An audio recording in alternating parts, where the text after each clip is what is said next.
लोकसभा चुनाव में अजीत पवार ने अपनी पत्नी सुनेत्रा पवार को अपनी बहन सुप्रिया सुले के सामने चुनावी मैदान में उतार दिया था। जीत सुप्रिया सुले को मिली थी। बाद में अजीत पवार ने ये बात कही और बार बार कही कि अपनी पत्नी को बहन के खिलाफ उतारना उनके राजनीतिक जीवन की सबसे बड़ी गलती यानी कि भूल थी और वो इसके लिए खेद जताते हैं। उन्होंने माफी भी मांगी और कहा कि भविष्य में वो ऐसी गलती नहीं दोहराएंगे। लेकिन विधानसभा चुनाव में शरद पवार ने अजीत पवार पर दांव उनके खिलाफ ही खेल दिया। अजीत के खिलाफ बारामती सीट पर अजीत के भाई योगेंद्र पवार को मैदान में उतार दिया। अजीत पवार ने इसे लेकर कई बार कहा कि जो गलती मैंने की वो ही अब चाचा शरद पवार कर रहे हैं। उन्हें परिवार के लोगों को आपस में नहीं लड़ाना चाहिए। अजीत के आरोपों के लेकर अब शरद पवार ने भी जवाब दिया है। शरद पवार ने कहा कि बारामती सीट पर किसी को तो चुनाव लड़ना ही था। योगेंद्र पवार योग्य उम्मीदवार थे, उन्हें टिकट देकर मैंने कुछ भी गलत नहीं किया।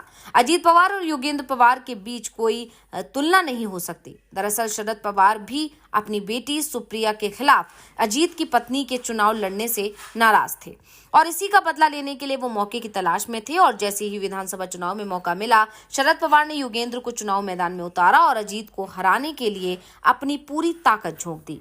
यहां तक कि अपनी पत्नी प्रतिभा पवार को भी चुनाव प्रचार में मैदान में उतार दिया। खुद बारामती में कई सभाएं की और आखिरी दिन तो यहां तक ऐलान कर दिया गया कि किसी से भी पंगा ले लेना, लेकिन कभी भी शरद पवार से पंगा मत लेना। मुझसे पंगा लेने वाला चुनाव जीत नहीं पाता, लेकिन अजीत पवार ने पंगा भी लिया और चुनाव भी जीत लिया। वैसे एक बात ये भी बता दें कि महाराष्ट्र विधानसभा चुनाव में 35 सीटों पर शरद पवार की पार्टी के उम्मीदवार का मुकाबला अजीत पवार की पार्टी के उम्मीदवार से हुआ था और इस लड़ाई में अजीत पवार अपने चाचा पर भारी पड़े, क्योंकि अजीत के एनसीपी के उम्मीदवारों ने ऐसी 29 सीटें जीत ली जहां शरद पवार के एनसीपी का उम्मीदवार उनके सामने खड़ा था, जबकि शरद पवार की पार्टी ऐसी सिर्फ 6 सीटें ही जीत पाई। एक तरफ अजीत पवार ने 59 सीटों पर उम्मीदवार उतारे और 41 सीटों पर जीत हासिल की, तो वहीं दूसरी तरफ शरद पवार के उम्मीदवार 86 सीटों पर चुनाव लड़े, लेकिन जीत सिर्फ 10 को मिली। यानी असली और नकली शिवसेना की जो लड़ाई थी उसमें बाजी एक बार फिर से लोकसभा चुनाव में शरद पवार भारी पड़ते दिख रहे हैं। तो विधानसभा चुनाव में अजीत पवार ने बदला चुका लिया है।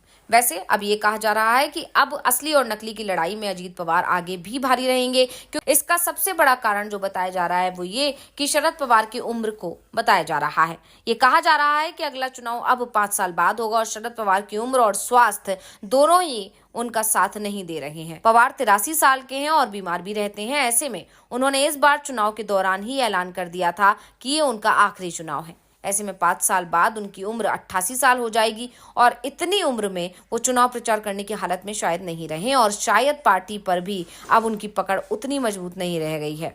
ऐसे में ये भी कहा जा रहा है कि भविष्य में शरद और अजीत पवार दोनों फिर एक साथ आते हैं या आ सकते हैं, लेकिन ये होगा तो 2029 में होगा। वैसे भी कहा जा रहा है कि 2029 में लोकसभा और विधानसभा के चुनाव पूरे देश में एक साथ हो सकते हैं।